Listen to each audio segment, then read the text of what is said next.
사회 구석구석까지 꼼꼼히 들여다보고 인권을 바로 세우는 인권 새로 고침, 화요일마다 함께하는 분입니다. 박래근 사회육재단 상임이사님 나와 계십니다. 안녕하세요. 네, 안녕하세요. 네, 자, 최근에 전세 사기가 큰 사회적 문제가 되고 전세 사기 특별법이 어제 국회 소위를 통과하기도 했습니다. 그런데 이게 결과적으로 소위 그 보증금 채권, 사기당한 보증금 네. 채권을 국가가 그 채권을 사주고 네. 국가가 이 사기꾼들한테 채권을 나중에 구상, 채권 주심을 해라 라고 주로 전세 사기 피해자들이 요구를 했는데 그건 쏙 빠졌어요. 맞아요. 예. 근데 이게 왜 이렇게 되느냐 하면 이게 채권 채무의 문제, 사기당한 채권을 국가가 보장해 주는 게 맞냐?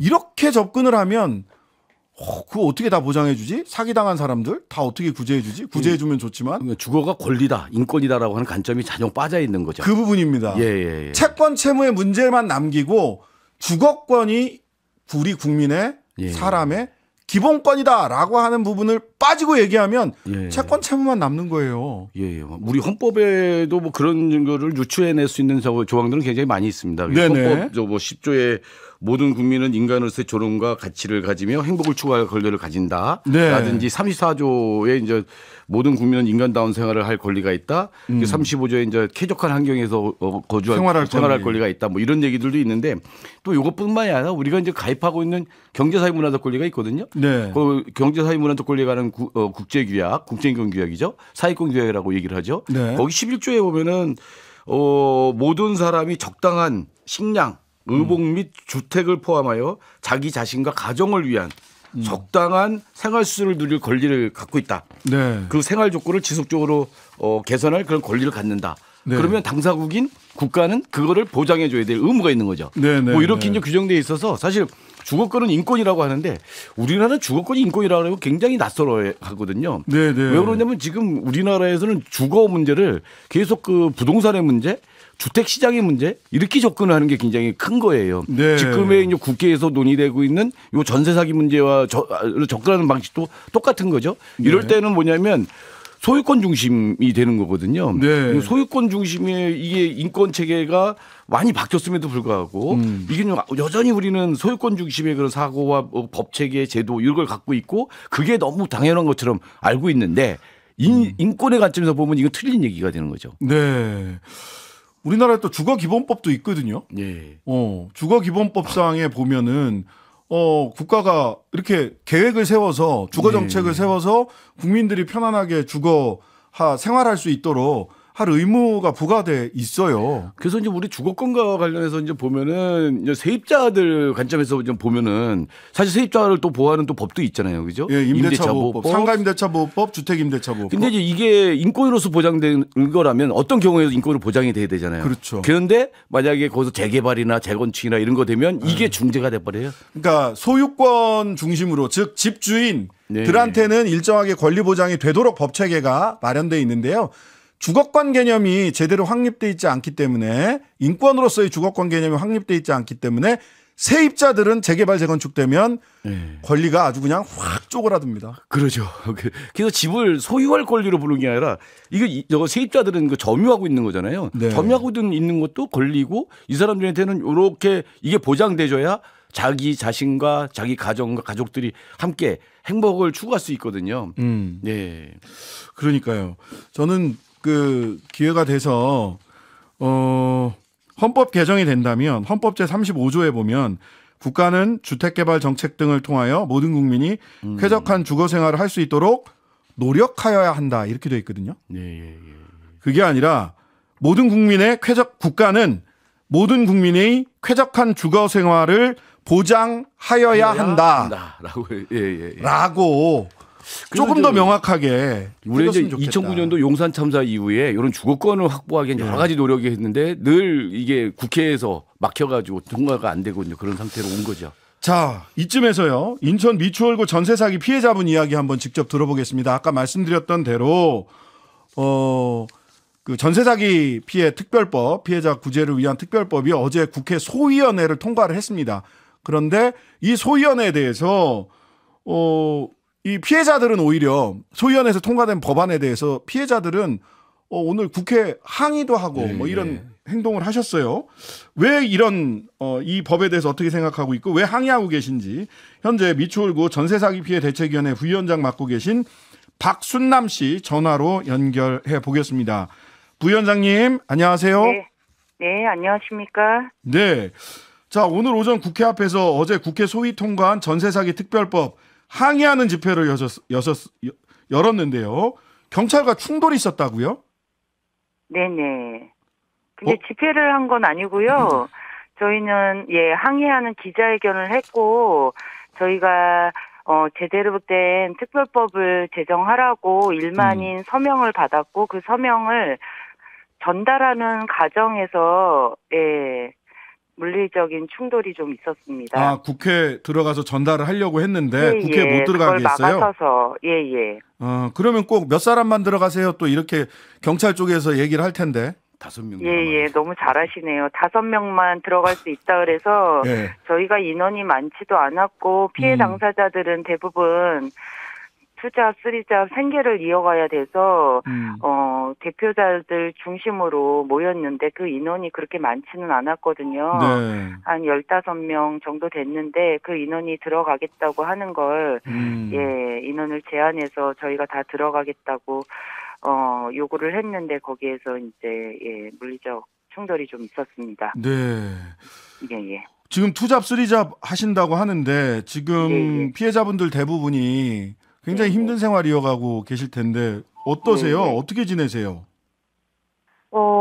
네 번째 고인이 되신 분도 쓰리잡을 뛰다가 가로사를 하신 거거든요. 돌연사를 했고 개인 파산이나 희생 절차를 밟고 계신 분도 계시고 그리고 아이를 키우는 아주 갓난장이를 키우는 이제 엄마 같은 경우에는 맞벌이를 또 하게 되고 굉장히 이제 뭐 일선에서 다 더 많은 일을 계속 해야지만 이 빚을 갚아 나갈 수 있으니까 그런 생활고에 굉장히 허덕이고 있습니다. 네.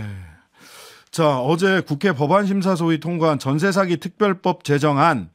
네네. 피해자들은 이거 안 된다. 이거 내용 바꿔야 된다. 25일 날 본회의 올라가기 전에 반드시 법안 내용 수정돼야 된다. 이렇게 주장하는 걸로 알려져 있는데요. 어떤 내용 핵심적으로 바꿔야 됩니까?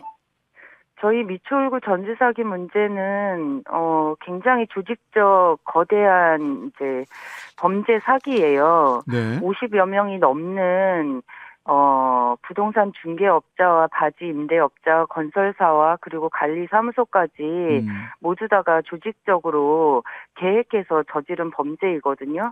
거기에서 빠져나갈 수 있는 사람들이 있지 않았고 이거에 대해서 그러니까 세 분이나 극단적 선택을 하신 거잖아요. 그분들이 극단적 선택한 이유는 최우선 변제 금액도 받지 못하고 단 1원도 돌려받지 못한 채 자기의 전 재산을 잃고 그리고 은행도 최대한 은행빚을 질 수 있도록 또 은행이 그렇게 대출을 해줬는데 그 돈을 고스란히 사기꾼인 이 남원기 일당이 다 가져갔단 말이죠.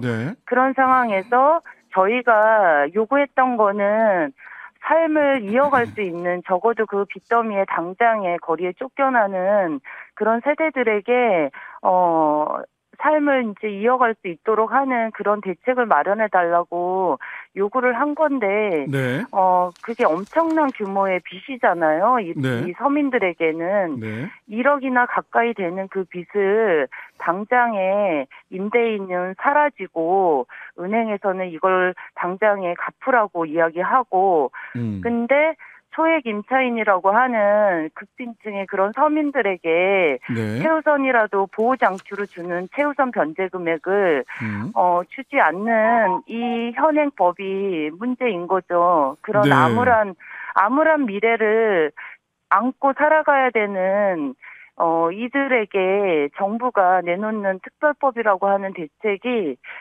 그런 구제는 일도 없다는 거죠. 저리 대출이나 네. 무이자 대출이나 아니면 잠깐 살 수 있는 거주 지원이라든가 그런 또다시 빚을 지라는 거 말고는 대책이 현재는 없습니다. 예, 그러니까 최우선 변제금 최장 10년 무이자 대출, 이자는 없지만 결국은 네. 최우선 변제금이라는 게 소액을 먼저 네. 다른 뭐 저당 잡혀 있거나 뭐 이런 거보다도 우선적으로 소액을 좀 한 3,500만 원인가요? 뭐 이 정도 미리 받을 수 있도록 하자는 건데 이것도 못 받는 분들이 많단 말이죠. 그래서 예, 맞습니다. 10년 무이자 대출을 하겠다. 최우선 변제금 액수만큼. 그럼 빚 더하기 빚이 되는 거잖아요. 그래서 안 된다. 그다음에 보증금 채권 먼저 그 사기꾼이 떼먹은 빚 국가가 먼저 우리 저 피해자들한테 좀 주고 국가가 구상해라. 요게 빠졌다. 근데 이거 다른 사기 피해자들하고 형평성 문제 때문에 안 된다라고 원희룡 장관이 주무장관이 딱 잘라서 이야기를 하니까 이번에 특별법에 포함 안 됐어요. 형평성 문제 없는 건가요? 형평성이라는 이야기를 하는 것에서 저희는 정말 어이가 없는데요. 네. 예를 들어서 저희가 뭐 투기를 했습니까? 뭘 했습니까? 이 정부의, 그러니까 거기에서 나오는 사기 피해자는 도대체 그러니까 형평성에 맞지 않는다는 그들은 도대체 누구를 말하는지 일단 모르겠고요. 네. 뭐 비트코인이라든가 아니면 여러 가지 주식 같은 걸 하다가 도산하거나 그런 피해자들이 생기지 않습니까? 네네. 그런 피해자들에 대해서도 일부 정부가 해결해주는 경우도 있다고 저희는 들었어요. 네네. 근데 저희는 그런 투기나 이런 것들을 한 것도 아니고, 정부가 내놓은 그런 정책들, 정부가, 임대인들이 수천 채 사기꾼들이 가져가는데도 불구하고 그런 것들을 제대로 관리 감독을 안 하고 제대로 수사를 하지 않고 그 법망에서, 그러니까 그렇게 사기치는 그들에게 저희는 빠져나올 수 없는 누구나 걸릴 수 있는 그런 사기였다는 거예요. 네, 그런 사기를 왜 정부가 자신들이 부실 정책으로 만든 그리고 관리 감독을 하지 않은 그 책임을 짓지 않고 왜 피해자인 저희에게 모두 전가시키는지 저희는 도저히 납득할 수도 없고 받아들일 수도 없습니다. 네, 알겠습니다. 자, 오늘 말씀은 여기까지 듣겠습니다. 감사합니다. 네, 감사합니다. 박순남 인천 미추홀구 전세사기 피해자 대책위 부위원장님이었습니다.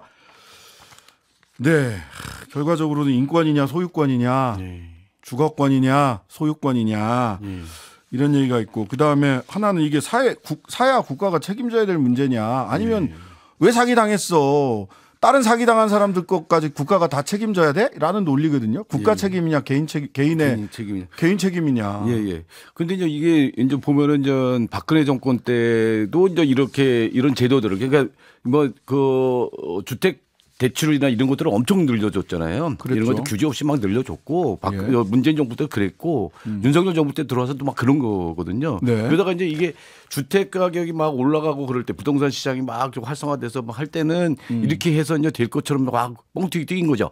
우리가 이제 용어를 헷갈리지 말아야 될 게 전세 사기하고 깡통 전세하고 또 다르잖아요. 예, 다르죠. 그렇죠. 전세 사기는 거기 범죄 행위예요. 이게 만약 가격을 주택 가격을 부풀려 가지고 이제 전세를 엄청 높게 받고 그러고 나서 이제 이 보증금 돌려주지 않고 내지 뭐 이러려고 하는 거잖아요. 이렇게 해서 전세 사기인 거고 깡통 전세는 이제 매매가보다 이제 빚이 더 높아서 이거 진짜 깡통이 된 이런 상황. 부동산 경기가 하락하면서 그렇죠. 발생한 경기 요인, 경제 요인이 있는 게 이제 깡통 전세라고 할 수 있고. 그렇다고 한다면 이걸 갖다 개인의 책임으로 물을 수 있겠느냐. 정말 이게 서민들 같은 경우는 정말 부동산 투기를 한 사람들의 어떤 문제라고 한다면 우리가 다르게 생각해 봐야 수 있겠지만 이 사람들은 가족들하고 이런 자기 집에서 뭐 생활하려고 그 집을 산 거잖아요. 임대를 한 거잖아요. 전세를 들어간 거잖아요. 뭐 이런 부분들인데 제도가 잘못된 부분을 이런 피해를 본 개인들한테 다 책임져라라고 하는 건 되게 무책임한 거죠. 저는 이게 경제지들 보다 보면요. 20, 30대 청년들이 갭 투자했다가 지금 큰일 났다. 이거 대책 마련해야 된다. 정부 재원 투입해라. 라는 기사 수없이 많이 나오거든요. 보세요. 한번 찾아보세요. 갭 투자하다가 손해 난 거는 정부가 돈 들여야 되고 전세 사기 당한 피해자들한테는 다른 사기 당한 피해자들과의 형평성 때문에 국가에서 재정 지출할 수 없다. 전 이 논리를 이해할 수가 없어요. 그러니까 저 임대사업자법 같은 경우도 사실 손봤어야 되는 거거든요. 진작 손봤어야 되고 그리고 또 이게 이제 올해 들어서만이 아니라 사실 작년에 이제 갭투기 문제나 뭐 이런 것들이 벌써 있었어요. 그때 손을 봤어야 되는 겁니다. 그런데 우리나라의 어떤 이런 정책이나 정치나 이런 거는 사람이 극단적인 선택을 해서 죽고 여기 미축을 해서 뭐 4명 죽고 이러니까 결국은 막 부랴부랴 저거 하는데 그것도 이제 이게 개인의 책임으로만 되돌리고 하니까 이 피해자들로서는 굉장히 억울한 상황이 벌어지고 있는 거죠. 그러니까 뭐 청년들 다 잘 되고 청년들도 이렇게 경제적으로 활성화되고 우리가 일자리 제대로 못 만들어 줬구나라고 하는 기성세대의 책임도 있지만 청년 갭 투자에는 정부 자금 지원, 갭 투자 손해 보면 정부 자금 지원, 미추홀구 전세 사기 피해자들한테는 다른 사기 피해자들과 똑같이 줄 수 없고. 저는 이 논리는 진짜 이해하기 어렵습니다. 그리고 전세사기 하나만 했으면 좋겠어요. 하나만. 전세사기 피해자들 같은 경우는 이게 전 재산일 수 있거든요. 그럼요. 이거 다 날려먹는 상황이고 이거 더군다나 이제 조직적인 범죄, 사기 범죄 집단에 의해서 이게 된 거라고 한다면 이런다면 국가가 나서서 이거를 살 수 있도록 해줘야 되죠. 그런다고 최소한 어떤 걸 인권을 보장하는 나라라고 한다면 자, 살 수 있게 해줘야 된다. 생존권이잖아요. 주거권이 생존권이고 인권이다라고 했을 때 정부가 가장 집중적으로 좀 정책 어떤 정책을 좀 추진하는 게 좋을지 인권적 관점에서 주거권을 보장하기 위해서는 저는 지금이 우리나라의 그런 그 공공임대 주택 비율을 현저히 높일 수 있는 획기적인로 높일 수 있는 그런 좋은 시기라고 이제 보여집니다. 그러니까 이거를 이제 국가와 중앙 정부와 지방 정부가 이걸 매입을 해주는 거죠. 매입을 하고 그리고 장기 그 임대 공공임대 이렇게 놔주는 거예요. 그러면 안정적인 주거권도 안정적으로 이렇게 하고 그 사이에 이제 집을 살 수 있는 정도 여러 개 해주고 매입임대, 공공임대 그리고 이제 출산율도 높아진다고 하는 게 또 통계적으로 나와 있습니다. 알겠습니다. 박래군 4.16 대단 상임이사였습니다. 하루 종일 기다려지는 진짜 시사. 평일 저녁 6시 5분 신장식의 뉴스 하이킥.